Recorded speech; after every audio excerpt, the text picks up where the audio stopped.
Hello friends, welcome to English கற்றுக்கலாம். நாம் இன்னைக்கு வீடியோவில் நம்ம டெய்லி பேசக்கூடிய தமிழ் வாக்கியங்களை எப்படி ஈஸியாக இங்கிலீஷில் பேசலாம் அப்படின்னு சொல்லி நம்ம இந்த வீடியோவில் நம்ம கற்றுக்க போகிறோம். நான் ஒவ்வொரு சென்டென்ஸையும் தமிழில் சொல்லி அதை இங்கிலீஷில் சொல்லும் பொழுது நீங்களும் என் கூட சேர்ந்து ப்ராக்டிஸ் பண்ணுங்கள்.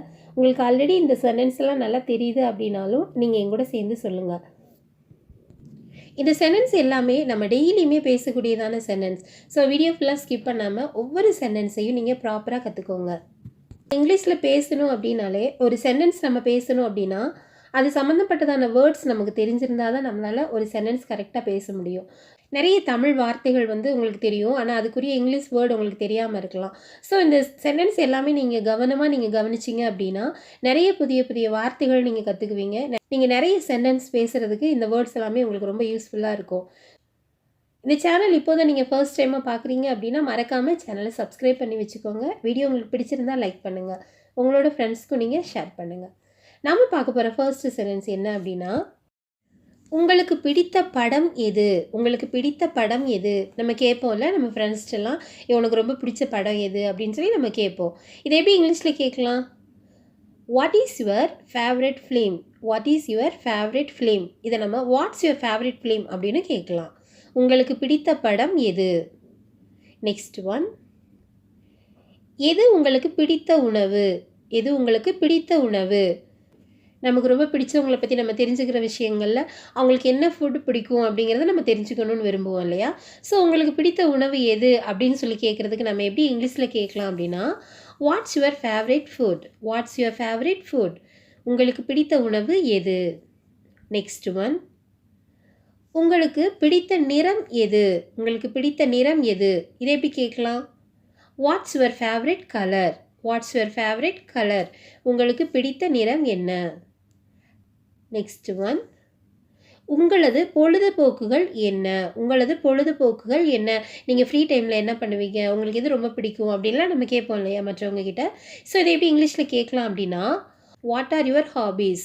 உங்களது பொழுதுபோக்குகள் என்ன? நெக்ஸ்ட் ஒன், நீங்கள் எந்த வகையான இசையை விரும்புகிறீர்கள்?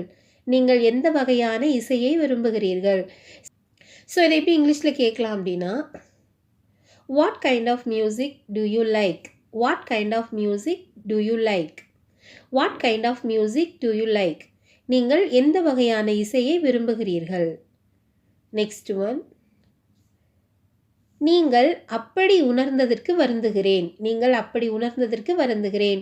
நம்ம ஏதாவது வார்த்தைகளை நம்ம பேசும்போது நம்ம அவங்கள ஹர்ட் பண்ணணுங்கிற மாதிரி பேசியிருக்க மாட்டோம், ஆனால் அது அவங்களுக்கு ஹர்ட் ஆயிடுச்சு அப்படின்னா நம்ம இந்த மாதிரி சொல்லுவோம், அப்படி உணர்ந்ததற்கு வருந்துகிறேன். இதை எப்படி சொல்லலாம் இங்கிலீஷில் அப்படின்னா, I am sorry you feel that way.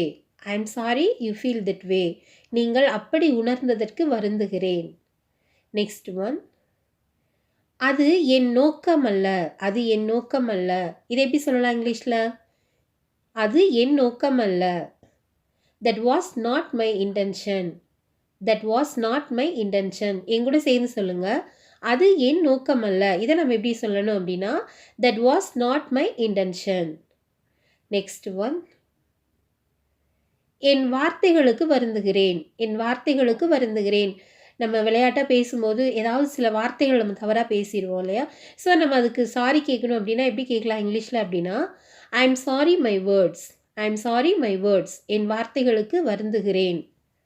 Next one, சிரமத்திற்கு வருந்துகிறேன். சிரமத்திற்கு வருந்துகிறேன்.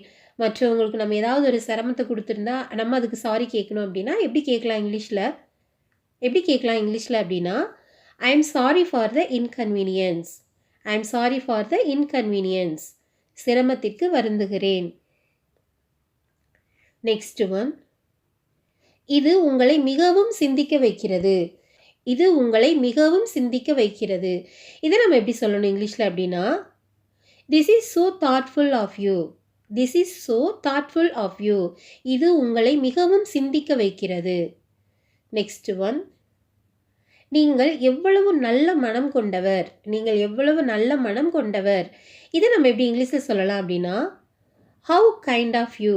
How kind of you. நீங்கள் எவ்வளவு நல்ல மனம் கொண்டவர். நெக்ஸ்ட் ஒன், நான் பயப்படுகிறேன். நான் பயப்படுகிறேன். இதை நம்ம எப்படி இங்கிலீஷில் சொல்லணும் அப்படின்னா, I am afraid. I am afraid. நான் பயப்படுகிறேன். நெக்ஸ்ட் ஒன், எனக்கு புரியவில்லை. எனக்கு புரியவில்லை. இது நம்ம எப்படி சொல்லணும் இங்கிலீஷில் அப்படின்னா, I don't understand. I don't understand. எனக்கு புரியவில்லை. நெக்ஸ்ட் ஒன், இதை விளக்க முடியுமா? இதை விளக்க முடியுமா? நமக்கு ஒரு விஷயம் புரியல அப்படின்னா அதை நீங்கள் எக்ஸ்பிளைன் பண்ண முடியுமா அப்படின்னு நம்ம கேட்போம்ல.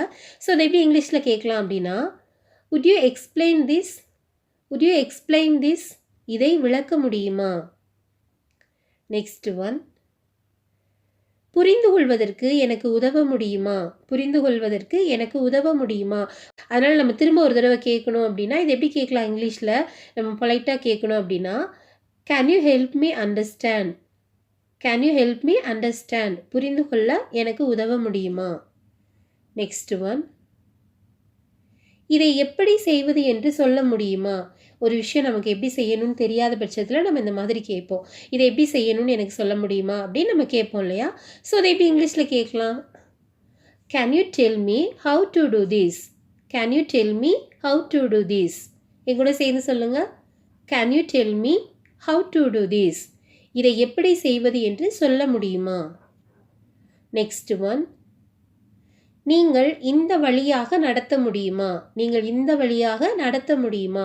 இது நம்ம எப்படி கேட்கணும் இங்கிலீஷில் அப்படின்னா, can you walk me through this? Can you walk me through this?